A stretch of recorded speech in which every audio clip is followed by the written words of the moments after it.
Mr. Speaker, thank you very much, Mr. Speaker, for the guidance you have given us. We stand guided, Mr. Speaker. Having said, Mr. Speaker, that Mr. Speaker, as the whip of the minority, Mr. Speaker, and we have in this House, we have no one else to address other than the Speaker, Mr. Speaker, and that's the rule. Mr. Speaker, the issue you have just raised is a very weighty matter, Mr. Speaker, with the minority side. Mr. Speaker, you have put facts very clear, and we agree with you, that it is true speakers are sponsored by parties, Mr. Speaker. And Mr. Speaker, I remember in 2013, we sponsored Marende as the minority, and we were defeated in this House by Jubilee, Mr. Speaker. That time it was Jubilee coalition. But Mr. Speaker, also, recently, new development happened, Mr. Speaker. And you know, we are in the season of politics. Everyone has a constitutional right to join any political formation he wants. Mr. Speaker, in the last election, you were also sponsored by Jubilee Party. But Mr. Speaker, the records that are now available politically at the registrar of political parties is that you are the party leader of the Democratic Party, Mr. Speaker. And now that is not Jubilee that sponsored you, Mr. Speaker. And you have formed a coalition with Kenya Kwanza, Mr. Speaker, which is another formation outside Jubilee, Mr. Speaker.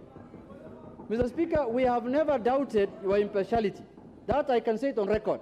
We have never so far, until when we saw in a hotel in Karen, Mr. Speaker, signatures and ceremony happening, you signing as the party leader of the Democratic Party, Mr. Speaker, we started now feeling that surely we might not get a fair treatment in the House, Mr. Speaker.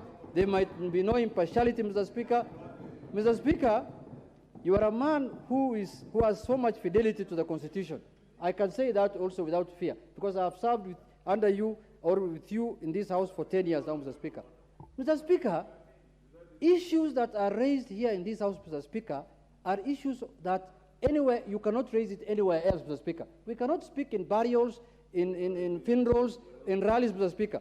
Mr. Speaker, the issues raised by Honorable Otiende Omolo, Mr. Speaker, as you have captured them well, Mr. Speaker, are issues that are going to affect us for the remaining period of this House, Mr. Speaker. Mr. Speaker, if now you are the leader of the Democratic Party and a member of the Kenya Kwanza coalition, Mr. Speaker, and you are sponsored by Jubilee Party as the Speaker, Mr. Speaker, how are you going to balance those interests, Mr. Speaker? Because the people who are supporting you now and cheering you here, Mr. Speaker, are not even people of Jubilee, Mr. Speaker. These are UDA members, Mr. Speaker. These are Kenya Kwanza members, Mr. Speaker. These are the ones who are cheering you, Mr. Speaker. I don't know for what reason. Do they think that you are a speaker for now Kenya Kwanza? I don't know why Duale is so happy to when you are talking, Mr. Speaker. Mr. Speaker, it is in my view, Mr. Speaker, I have said, Mr. Speaker, and I am very happy that you've given us time to express and ventilate what we think, Mr. Speaker. Mr. Speaker, we want to continue the House being handled the way it has been handled for the last 9 years under your leadership, Mr. Speaker.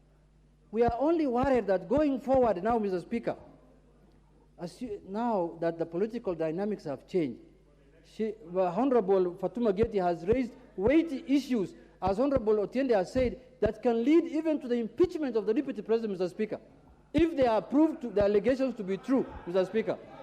Mr. Speaker, how do we feel?